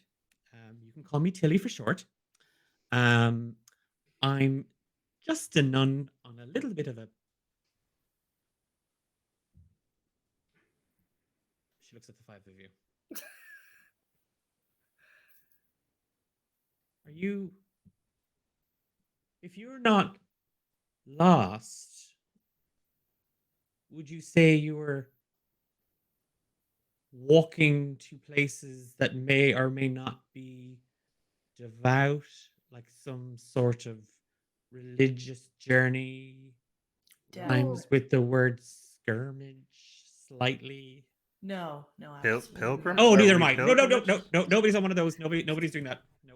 Oh, not Heaven any. forbid. Heaven forbid. Heaven forbid that we should deign to visit former past ecclesiastical sites. Like But that's not what I'm doing. Minnie's just gonna nearby? look at Seamus like, why does she talk like that? Oh, she's nuts. Yeah. Yeah, No, but she's- seriously now, we really just need a safe place to kind of just gather our thoughts. Do you know of Oh. anywhere that we can go? Could you maybe Mm. talk to your friend Hilda and see if she can maybe, take her back to her little town or hamlet or something, just so we can sort of relax a wee bit. Right. Mun was it? Mon. Minnie. Oh, Minnie. I look. She bought me from a circus. Right? They were kind of mean. They made me wear face paint. I didn't really like it. Broke out. It just wasn't nice. And You then go great. oh no, Broke like out my, where? my skin broke out. But you're covered in fur, sure. Yeah, but it seeped in and it was Did very they itchy. shave you? And then you just hear kind of a snickering coming from your bag. Oh, that sounds like a terrible circus. It was.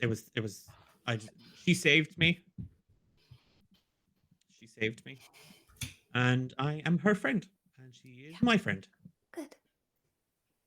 What are we doing? What is happening? Away. We're going away from here. Okay, everyone, come on now. Mooney, away from that thing. Let's go, please. Oh. Please. He takes Nora, like he just grabs her hand discreetly and gives it a little squeeze, and he's like, "We have nowhere to go, and this lady seems fine. Mooney She- can talk to the wolf. It'll be okay." You It's think a that ve- lunatic is fine, Nora? Really?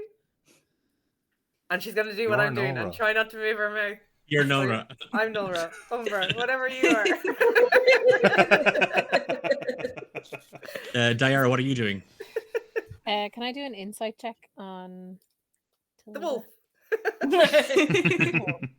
You may.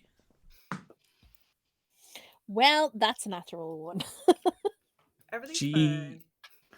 Yeah. Like you don't know if it's because you just don't want to be here. You don't know if it's just because nothing. You said you were leaving a while ago and you're still here, but this lady's here now. She might know where the next town is. She might get you there, and that's all you're concerned with.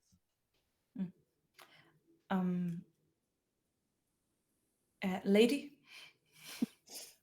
Sister, but sure. Sure. lady sister. Can I maybe can we bargain here? Will you just hand over your weapons and we will all feel a little bit safer? It's one Oh, against God. 5. No, Umber cringes at the maybe rest of two his of them. family. they don't mean that. The wolf kind of puffs his chest up. Mooney. He's talking about me, right? No, no one's going to mug anybody, but yeah, No, they think you're really big and strong. I'm not trying to mug anyone. I'm just saying, I'd feel safer if I didn't think you were going to stab me With while the I rest. stick. Correct. So I give you my stick, Hmm. and the 5 of you. Trust you. How about instead? Because we're pretty good at fighting things, so why don't we go with you where you're going? We can protect you from all these muggers that are going around. And in return, we No, go on. get to go far away from here. As you say this, Mooney, you just see Seamus's ears just do that weird little kind of dog wolf thingy, where it's like, Oh. and he literally looks back the road that they had come up. They had come up from the village, and then he looks at Tilly, and he kind of lets out kind of a little like, there, you hear it, Mooney. They're coming. And Tilly kind of just looks at the 5 of you. I tell you what, you 5 are very good at beating up people and things. So it turns out Correct. that this is apparently protected territory, and I may have encroached on an ancient religious site that apparently the Dominion are laying ownership to, which is kind of hilarious since they don't even worship these gods anymore. So things have just gotten a bit antsy since the Empress got assassinated, and it's all going to shit. And she covers her mouth. So why don't we get out of here and away from the soldiers that are definitely coming? And she looks over her shoulder, and you see a carriage and several horses pulling it, and several riders on it, rushing through the village. Okay, guys, fuck the nun. We need to get out of here. Let's go. Come on. Yep, Go. 100%. I mean, let's You go. can come too. Let's go. And as ye, we're gonna have a chase. As Tilly jumps up onto Seamus's back, and she kind of buries her hands into his fur and grabs on for dear life. Ye run down a road that the 5 of you have never gone down before. Sorry, Declan, is it safe to say, could one of us have taken that box with us? I know I assume everyone took their individual vials, but can we take the box? Is it small enough to have in a bag? Is that okay? You have it. Yes, you know what? Fine. It's in a sack. Back And to life. it's in a bag for life. Yes, a bag for death. Sorry, it's in a bag for death. Merch.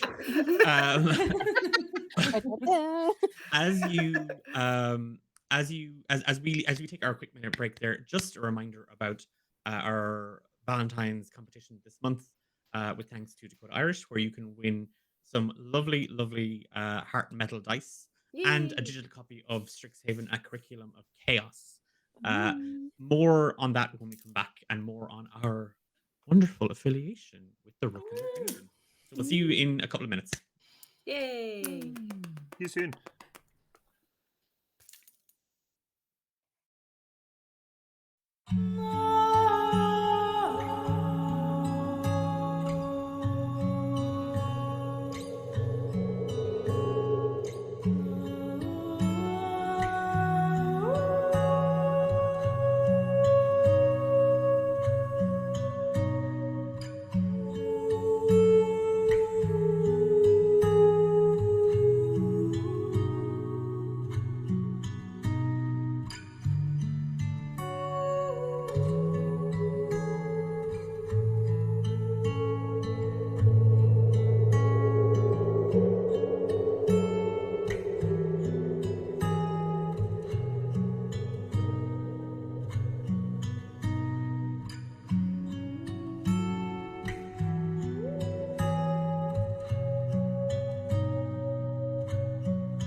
Come on.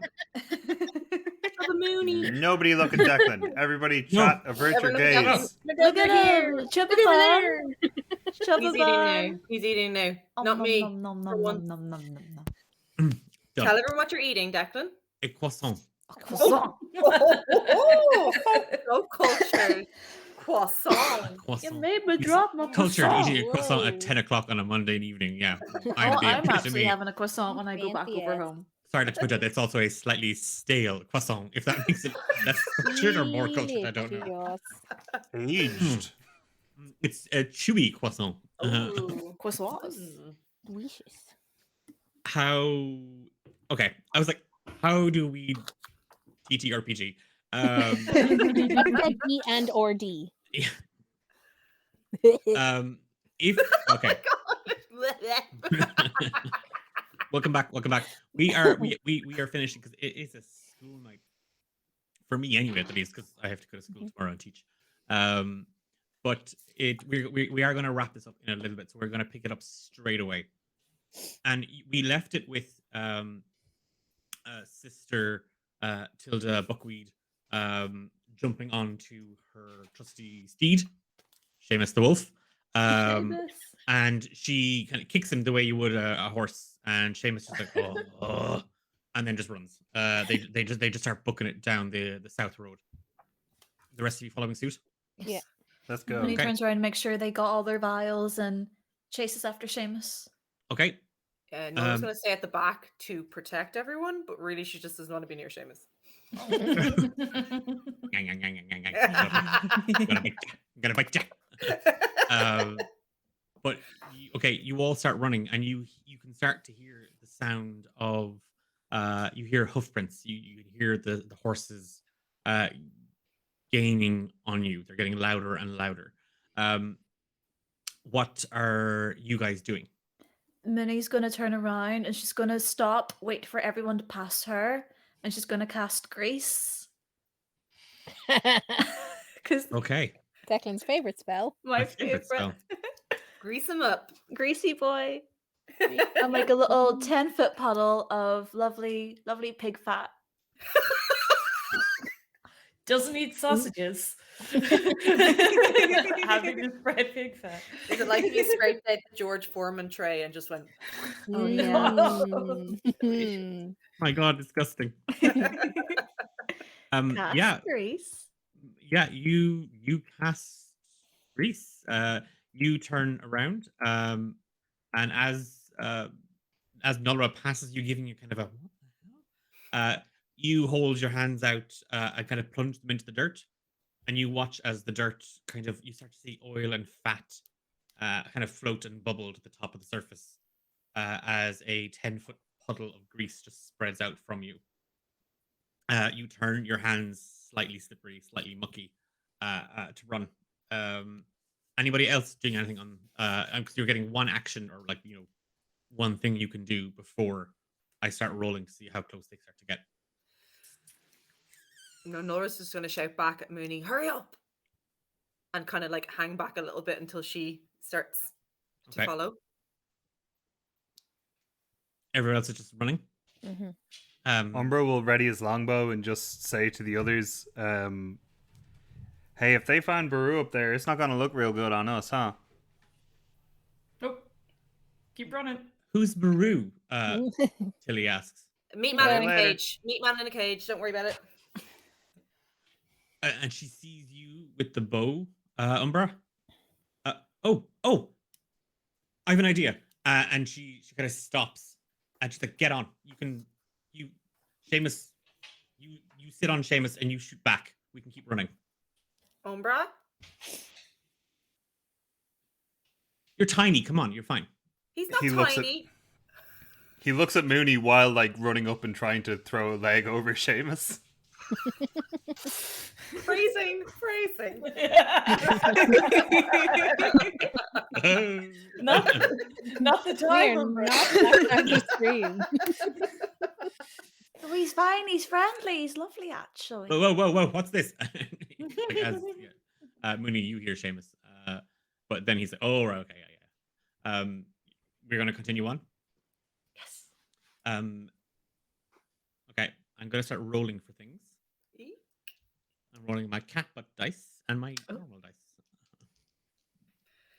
Oh, Okay. scared. That's Okay. the look of a natural 20. It is the look of a natural 20, but not for what you think. Oh, Oh. no. Umbra, as you clamber up onto Seamus, you just feel Tilly grab you and like just kind of pull you back a little bit, like she's like, you know, kind of trying to get you in a good spot. And she's got one hand on you, and Seamus starts to run. And it's weird. It's really, really weird. This is one strong ass wolf.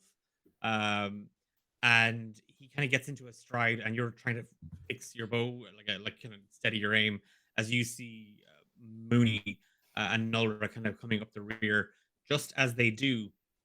And actually, what is the? Oh, you know what? I don't think he's going to get a. Okay. You see the. Okay, I have to roll twice. Sorry, because there's the horses and then there's the carriage. So I'm going to roll for that now. Okay, so the horses get through. The horses splash through the grease, like it didn't phase them at all. And as they do, and the carriage kind of is bringing up the rear, it's slower than the horses just running free. There's two horses pulling this large wooden carriage. You see a door open, and leaning out of it, one hand holding onto a metal bar, you just see a half-elf man in chainmail and armor, just holding a hand out. And as he does, he goes to cast Firebolt at you.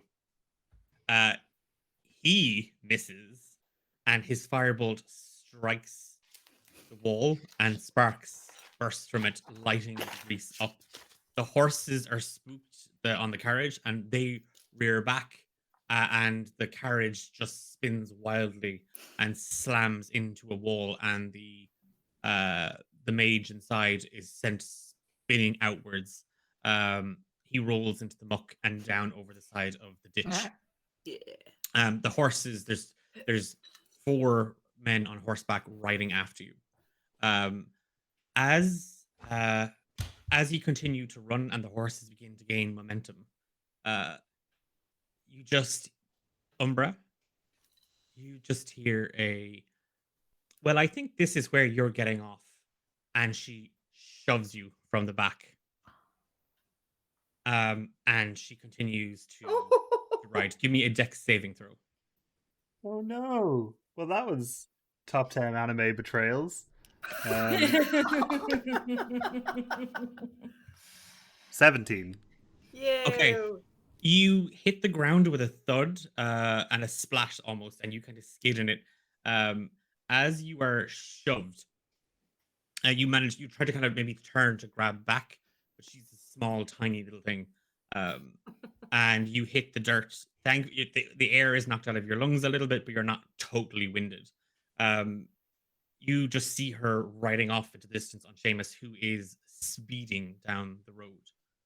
And the rest of you see Umbra fall from his lupine steed and hit the dirt. Gracefully. Very gracefully. Yeah. Ooh, Emma, snap. Oh. Cheers. Wow. Gorgeous, gorgeous girls. As you... Okay, I have a croissant. Okay. And James has a cat. As this happens, the 4 men on horseback surround you. Oh no. roll for initiative. Oh, Boy, howdy. I got 14. 17. 7. 12. 11. Okay, so I nat one their initiative check. So who? Sorry, have we got the thing up, the thingy that we use for this? I'm doing it now. Oh, deadly! Please hold. I I was going to say, Diara, would you do the music? Wait, can we use that music? Oh shit! Stop quick. Do it like scat jazz. There you go.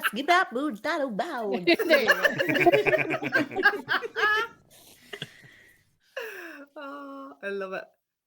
Sorry, Mooney's we've, secret talent is a rapper. Hey, just for those watching, we have a little thing that we use to track initiative and so on and so forth. Shout him out again. Sorry. I think Reggie was top 17, weren't you? Yep.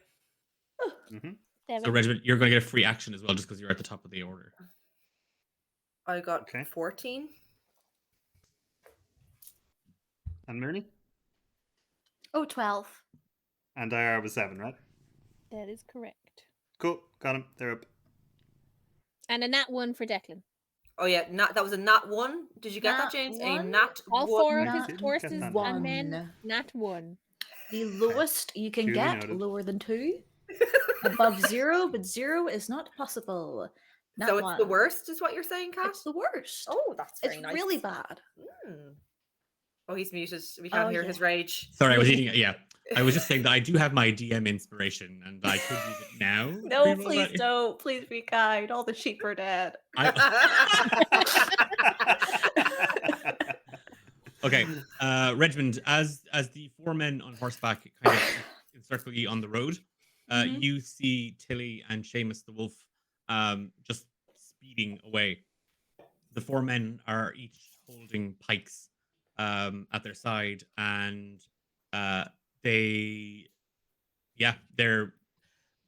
horses skid and slip in the grease. You have a free action before your action. Okay. I will try throw a hand axe. Okay. So let me try do that. Oh balls.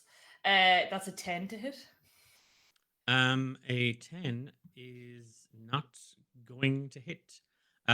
You throw your hand axe, and it's just the shot goes wild, or shot goes wide, and you just hear a thud as it hits the ground in the field on the other side of a ditch. And I'll be like, oh, it's And now, just warming up.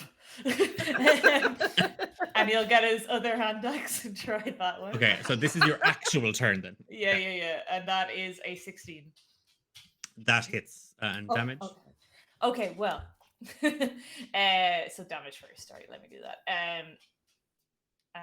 So that is 8 damage. So on that, I would like to use my fire rune. So when you hit a creature with an attack using a weapon, you can invoke the rune to summon fiery shackles. The target takes an extra 2d6 fire damage, and it must succeed on a strength saving throw of a DC 12, or be restrained for a minute, I think. So let me roll my 2d6. Very sexy. Sexy. Okay. All right. That's an extra 5 damage. I mean, the guy immolates while on horseback. He brings the spear up, kind of to swat the axe away. Misses. It buries itself into his shoulder, and it cuts right through his armor and leather. Sorry, the metal kind of breastplate and the leather patches around it. Blood oozes out of it, and then you just see this glyph just erupt in flames and sparks on the axe, and metallic chains burn free from it. And before they even have a chance to ensnare this guy, he is burnt to a cinder. Right. And he's dead. See, he was just warming up. He was just warming up. But Yep. So bonus action, or was the glyph thing an action, a bonus action? I mean, I did have a bonus action, but it's fine. I'll use it another time. Do it. Do it. No, get the horse. Get the horse too.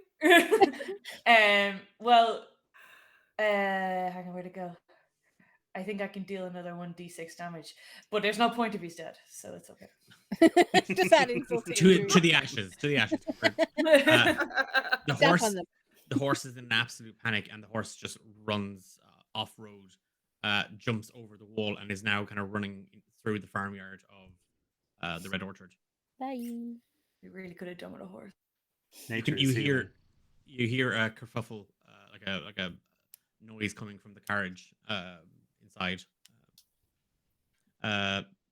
Okay. So you're not taking your bonus action. Well, you can't really take your because he's super dead. Nulra, How far are these dudes away from us? they're within 10 feet of each of you. Okay. Yeah, she's gonna. Yeah, if they're that close, then I'm going to take my great axe off my back, and she's going to try and recklessly attack whichever one is nearest to us. Okay. And say, "Now it's my turn to warm up. Out of the way, Regiment." And good thing I used my reckless attack because my first roll was shite. That's a 16. Oh wait, hold on. Pause. 20, 21 to Oh hit. well, surprisingly, that also hits in the same way that the 16 was going to hit him. I was just making sure. Yeah. Roll for damage. Oh fuck yeah! These dice are treating me so good this time. Woo! I rolled a 12 on my d12 plus 3, 15. Okay, so you were attacking the guy, Whichever the other one guy, was- on, Yeah. with your great axe. Yeah. So you just cut him in half. You literally you swing up and you've just like I said, we say cut him in half. You just slice right through his shoulder, severing not just his arm but also some of his ribs away from his body. He lets out a horrible cry of pain, and then there's nothing except a slap as his body hits the muck. She's gonna just hold a hand out to Regiment. Baby's first murder. Who are these people? Who are these people attacking us? You haven't really asked. You just started murdering. They haven't even First. attacked us yet. They were just No, chasing Well, us. the mage Threw a dude. firebolt at us. Yeah, he did. Fairness, yeah. Maybe he was trying to light the road. Who knows? That's fair, actually. Emergency exit. Bonus action, Nora. No, she's just. So how many were there? 2 more horse guys, or was that it? There's 2 more. Yeah, 2 more, They're okay. looking like they're regretting taking on this job, but there's 2 more. She's gonna just like pull herself up to her full height, spit at their feet, and say, "Who's next?"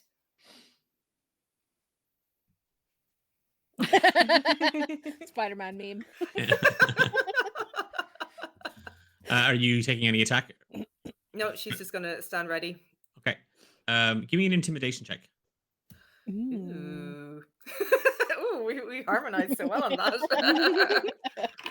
Ooh, 17. Nice. Okay. Come on. I have faith in you guys.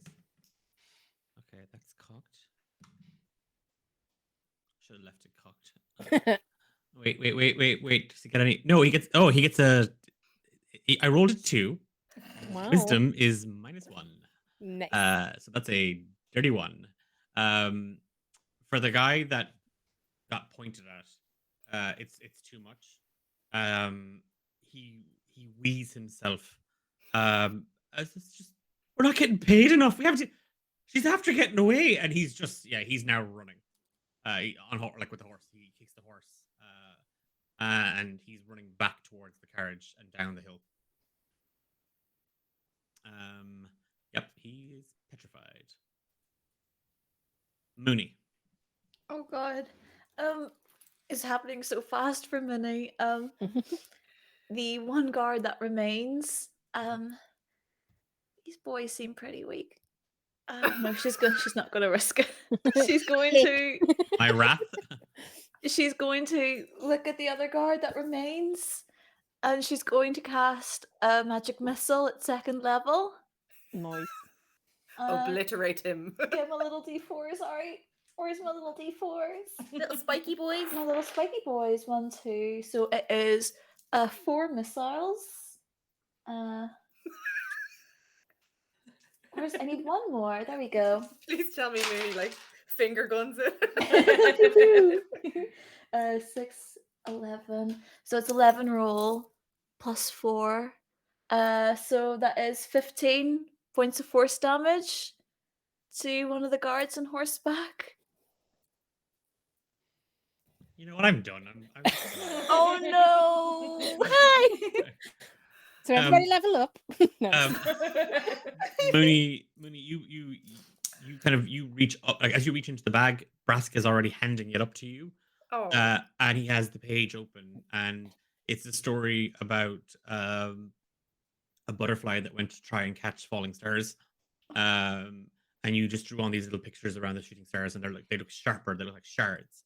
And as you run your hands along the page, and the words light up, the picture lights up, and the little drawings that you drew around the falling stars glow. And it's almost as if you lift them from the page themselves, as shard after shard after shard from your hand just erupts, whizzes around, lighting up the dirt and the wall and the tree, and illuminating the fear on this man's face as he's struck by these brilliant burning white lights. He is sent flying from the horse. The horse then kind of again panics and bolts across the ditch into the field where Regiment threw an axe. No, wait. Oh no! This horse is terrified. No. Absolutely, utterly, totally petrified. Oh, As the man that was bye. on his back a second ago has just been pulverized by magical lights. Oh no. he's he free now, lies- Mooney. He's free. Oh The god. man, yeah, he's free of this mortal vessel. No, the horse. The horse. As this happens, and you obliterate 4 people that I thought would be a small challenge. Note to self: it's tougher. As you do this, as you step out, or as you kind of maim and murder your way through this, there's just a shout from inside the carriage, and the war maid, the mage, kind of stands up. That was the one that had tumbled into the field, and holds a hand aloft, and you just see fire just kind of running around their hand. And out of the carriage steps this man in deep brown, almost chocolate-colored leather, a large crossbow half hanging on his hip, or just being rested on his hip. He has a deep brown colored hair, shaved into an undercut that droops over the left-hand side of his face, a mustache, and a short, puffy goatee.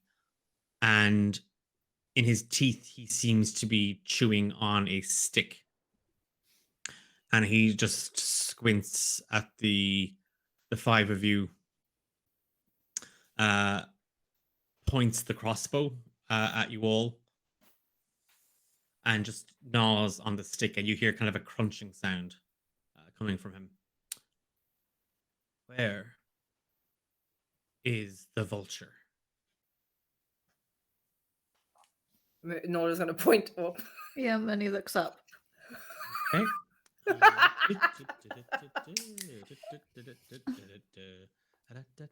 One moment. Attacked for sass.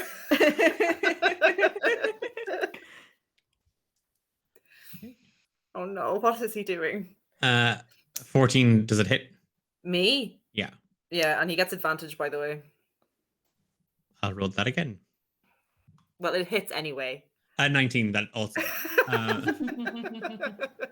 Oh no, sorry, that's a dirty 20, but not a nat 20. So I was just rolling to see if I got a nat 20 for him. Okay. We'll do. Okay, so Can I collect my short Axes. That's like getting shot. Sorry, I'll just nip this up for a moment. Yeah, I'll just Redmond's nip like, by you there. time out, everybody. I need. Um, I need to get my stuff. Sorry, I need to get my stuff. I told Um, them.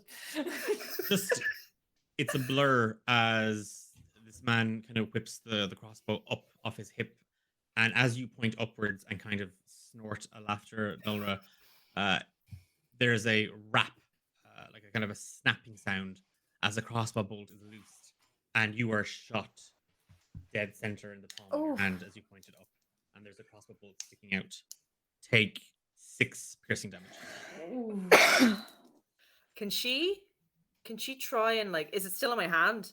Yeah. Can I try and like whip it out while Yeah, give me- maintaining eye contact with him? Give me a medicine check.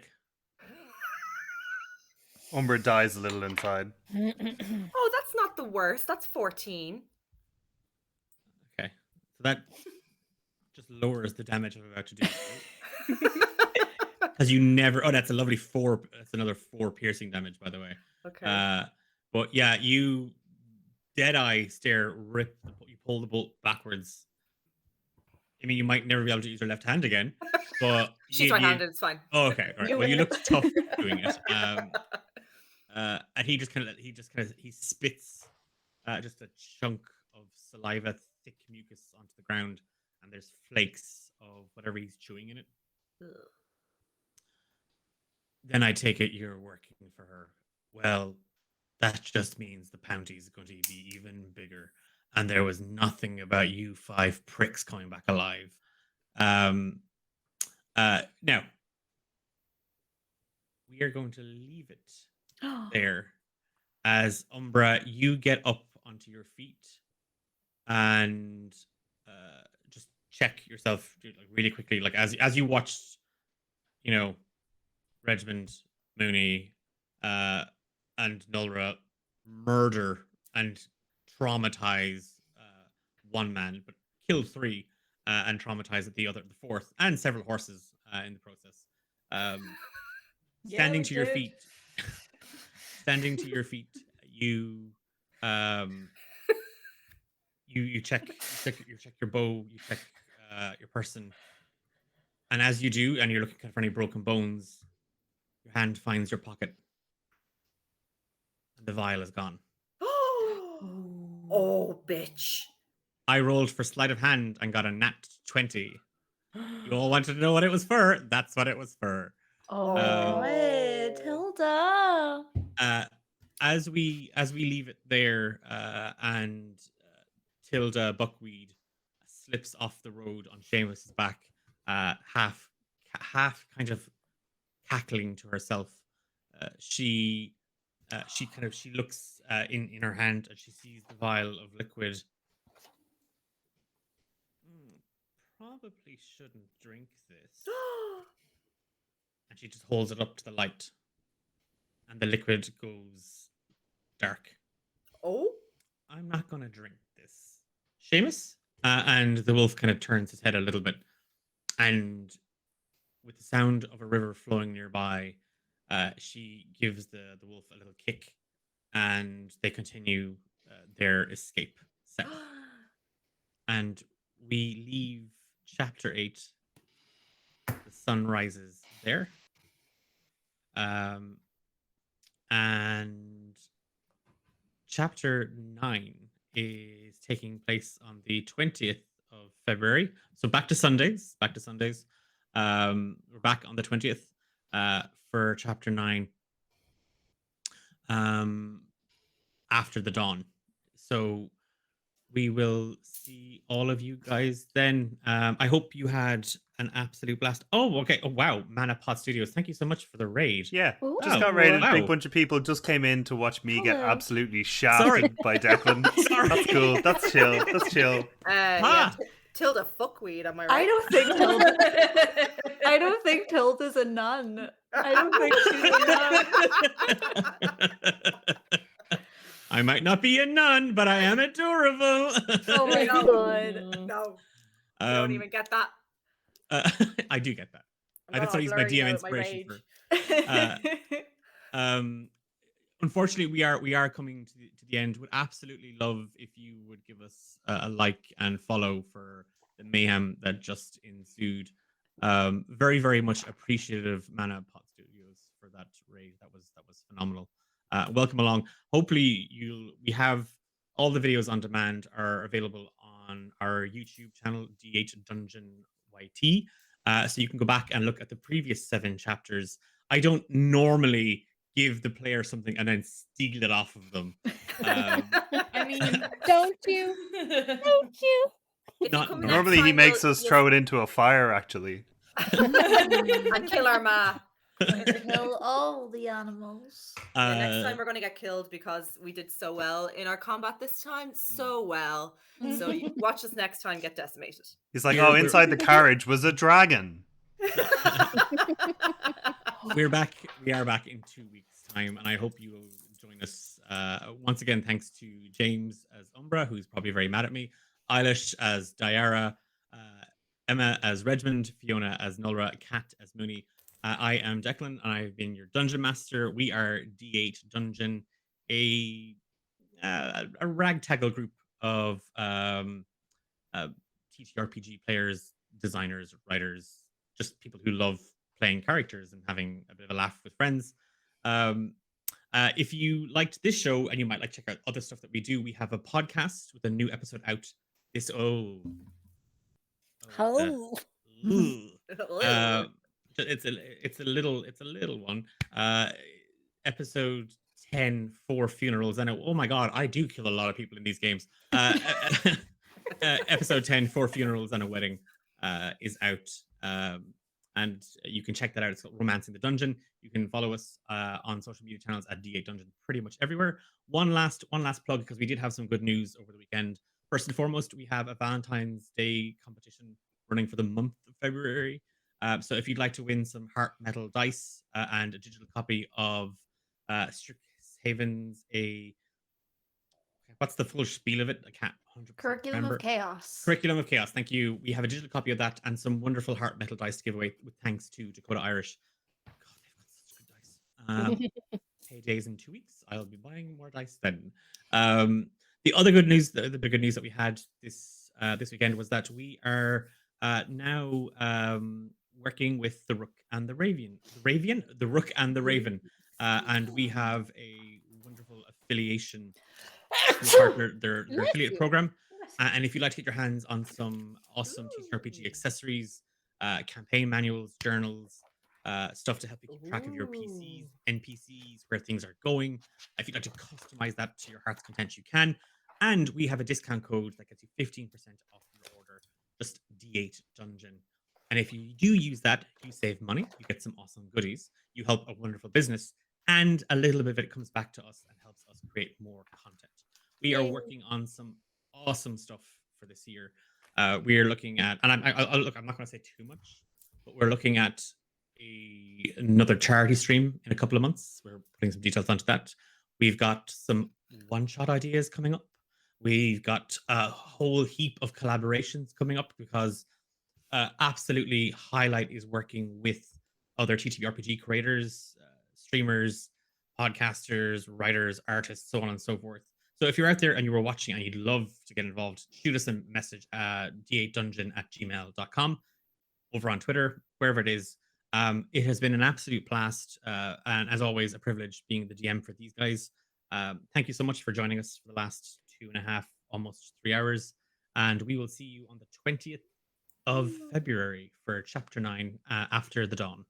Yay! Thanks, Declan, for letting us kill you. Yay! My DM inspiration carries over. Oh, God. I forgot to use my inspiration.